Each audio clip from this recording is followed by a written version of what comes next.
се пълноценно страната ни от парите по еврофондовете? Кои са проблемите и могат ли те да бъдат ефективно преодолени за следващия програмен период? Своето експертно мнение по темата ще сподели в следващите минути финансовият консултант Димитър Манов. Здравейте, господин Манов.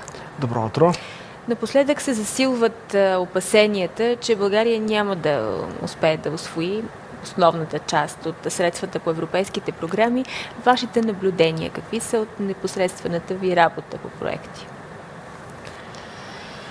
Това, което можем да кажем, че има няколко различни писти за европейските фондове.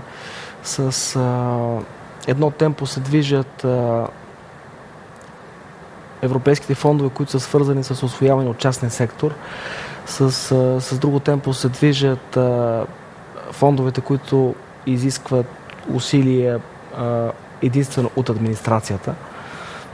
По отношение на фондовете, които са за частния сектор, може да кажем, че има много голяма вероятност България да постигне висок процент на усвояемост, т.е. над 70-80 на 100 от средствата да бъдат усвоени. Това е много добре. Което е на практика в най-високия възможен на този етап процент. Основно по конкурентна способност ли или и по други програми? Това са двете програми, които директно подпомагат частния сектор. Конкурентно способност, която подпомага всички сфери на икономиката извън сферата на земеделието и хранително-вкусовия сектор, където е програмата за развитие на селските райони.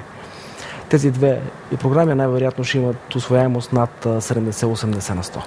А останалите?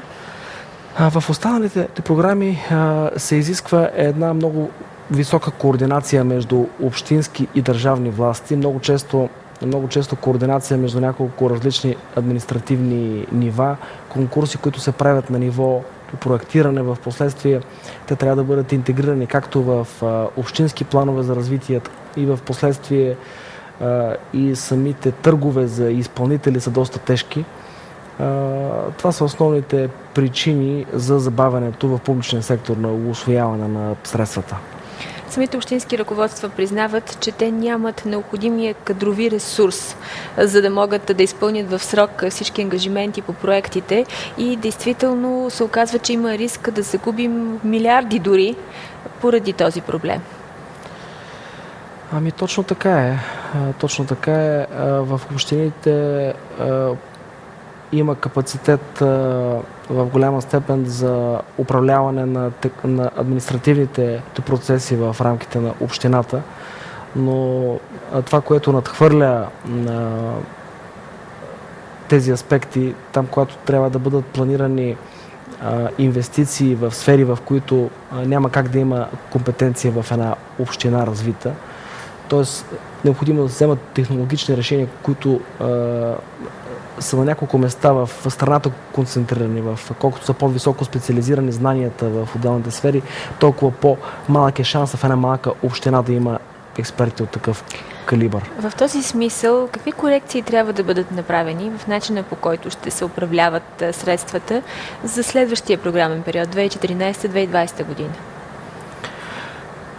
Значи това, което на първо време може да бъде подобрено, са усилията свързани с планиране, усилията свързани с координация, субординация между отделните административни звена. Едно от нещата, които със сигурност може да бъде направено по-добре, е комуникацията между експертизата в държавния сектор, която също се развива, и компетенциите в частния консултантски сектор, които също вече в компании има, които работят повече от 10-15 години в този сектор, които също могат да предложат експертиза на Могат ли държавата. те да се превърнат в основен фактор, когато става дума за оценяване на проектите, т.е. да бъде изнесена тази отговорност към тях, защото имаше няколко пилотни проекта именно по конкурентоспособност, когато банките бяха основен фактор, само че там има конфликт на интереси. Банката трябва хем да оцени, хем да финансира съответния проект, така че се зараждат идеи и действително консултантски компании да поемат тази функция, за да може по-ефективно, по-бързо да се придвижват проектите. Да, в няколко от държавите на Европейския съюз, като Полша, има такава практика. Самата оценка на виталността на проектите да бъде изнесена в банковия сектор, така че да остане и в банките както мотивацията, така и част от риска за тези проекти. Вече съществува и практика по няколко програми за изнасяне на работа извън сферата на извън администрацията, т.е. капацитет свързан с оценка на проекти. И какви са резултатите от тези пилотни проекти? Може да кажем, че резултатите са добри, т.е. по колегите, които са поели ангажименти по тези неща, се справят. А може ли тогава философията да бъде променена? Има ли време също така? Значи до края на този програмен период, така или иначе, вече не може да бъде сменено нищо. В рамките на следващия програмен период има възможност да бъдат заложени такива направления в усвояването, които да позволят да бъде използвана експертизата в частния сектор, както и мотивацията за по-голяма скорост на усвояване. Кое би било онова, което бизнесът би искал да види като промяна в начина, по който се управляват средствата? Пак говорим за периода след 2014 година. Кои бяха основните бариери и какво би могло да се подобри? Това, което със сигурност може да се подобри, е по-голяма предвидимост в действията на администрацията, т.е. възможността за кандидатстване по определени направления да бъде залагано в едни по-дългосрочни графици от администрацията. Понеже се получава една ситуация, че в едно предприятие, което е жизнено, динамично, витално и то се нуждае от определен тип инвестиция, да напасне своите графици с доставка на важно оборудване, с графика на държавата, която желая да отвори само едно прозорче за кандидатстване в рамките на един месец. Значи това се получава, че точно за компаниите, които са ориентирани към пазара, е много тежко да съобразят своите графици на инвестиране с това, което се случва в държавната администрация. Какво трябва да се промени? Когато има графици, които да са по-отрано дефинирани. Да има като такова изискване. Както и скоростта на обработка на документите да бъде заложена по начин, по който да гарантира ефективност в частния сектор. Част от компаниите в момента, точно най-качествените компании, се притесняват да кандидатстват за еврофондове от гледна точка на това, че има шанс да си объркат графиците за доставки и за производство, за да се напаснат към графиците за отчитане на администрацията. Според вас повече пари сме спечелили или загубили от членството на Европейския съюз? Защото, ето казвате, не всички компании, дори тези, които са и най-жизнеспособни, кандидатстват поради различни фактори, поради различни съображения. Чистата математика изцяло е в полза на нашето членство в Европейския съюз. Средствата, които ние ще усвоим общо за всички фондове, мисля, че ще бъдат твърдо над 50%. Те към днешна дата са 42%, така че ние имаме още 2 години и половина, защото още 2 години след договарянето ние ще ги усвояваме, така че 50 е много ниска граница. Най-вероятно общото усвояване ще бъде над 60%. Така че в голяма степен ние сме си изпълнили целите от една точка на усвояемост. Но ефективно ли ще бъдат усвоени тези пари? Значи, това е по-верният въпрос и по-точният въпрос. Почнахме да се го задаваме в обществото едва в рамките на последната година, 2 може би. Беше по-добре по-рано да почнем да го задаваме. Защото се оказва, че много малък процент от фирмите имат достъп до фондовете. Като вид монополи се образуват и тук. Не бих казал като вид монополи. 70-80 на 100 усвояемост в този сектор и то по едни критерии, които станаха все по-добре структурирани, все по-обективни. Може би за отделни сектори е тази статистика, която цитирам аз, но има и такава тенденция. В сектора конкурентоспособност, например, средно за един проект, за един бюджет са кандидатствали 3-4 проекта. Тоест няма как да бъдат одобрени всички. Тоест кандидатите са били повече, отколкото са били средствата.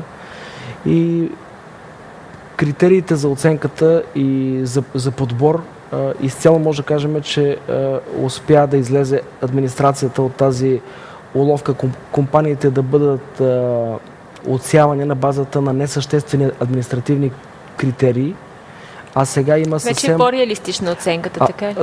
Изключително обективно се промени, възприеха се всички изисквания от организациите на консултантския бизнес да бъдат поставени обективни критерии, които да засягат жизнеспособността както на предприятията, така и на самите инвестиции. Хубаво е, че има и положително развитие тогава. По отношение на ефективността, какво може да кажем? По отношение на ефективността в частния сектор, може да кажем, че обективността със сигурност се е повишила. За съжаление, в обществения сектор според нас има доста големи проблеми, които са свързани с това, че качественото техническо проектиране изисква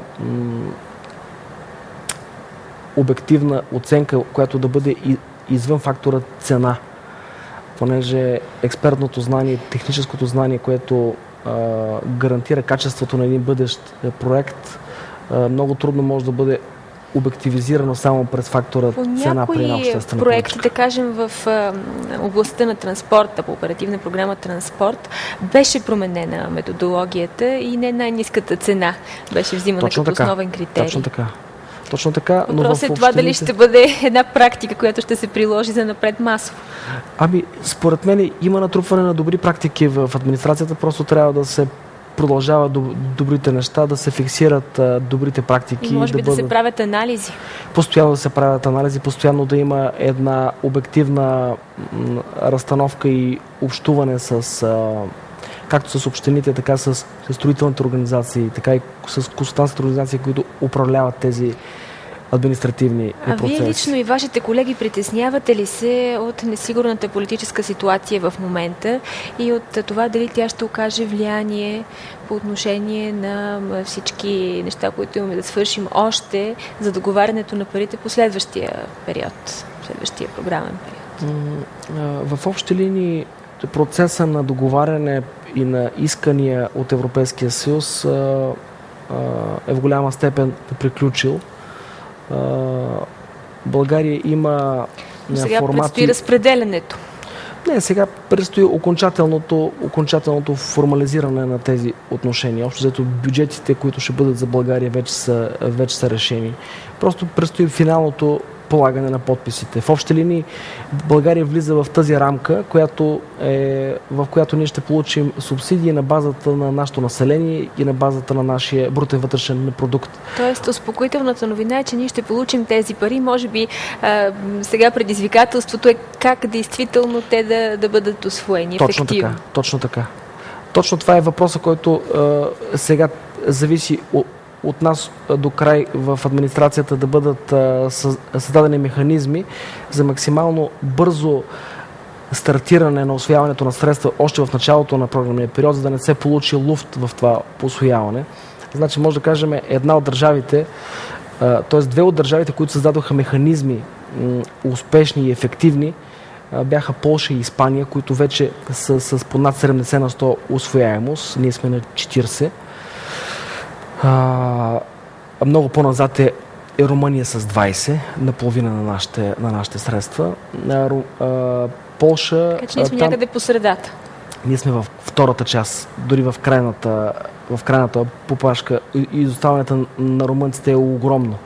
Тоест ние сме над тях, макар и с доста голяма дистанция, ако може така да кажем. Усвояването в Полша се дължеше на механизма на усвояване през банките, докато в Испания те взеха едно много мъдро управленско решение да изтеглят този 7-годишен период усвояването на средства в рамките на първите 3 години, за да могат да гарантират 100% усвояемост още преди края на 7-годишния период. Докато ние с това равно симетрично разделение през 7 години, съответно част от нещата можем да не ги усвоим в крайния период и да трябва да ги върнем в Европейския съюз. Вие оптимист ли сте за следващия период? Може би с това да завършим разговор. Да, смятам, че има много голямо натрупване на позитивни, добри практики. Да си пожелаем успех. Благодаря ви много за този разговор. Благодаря ви аз. Коментар на Димитър Манов за усвояването на парите по еврофондовете.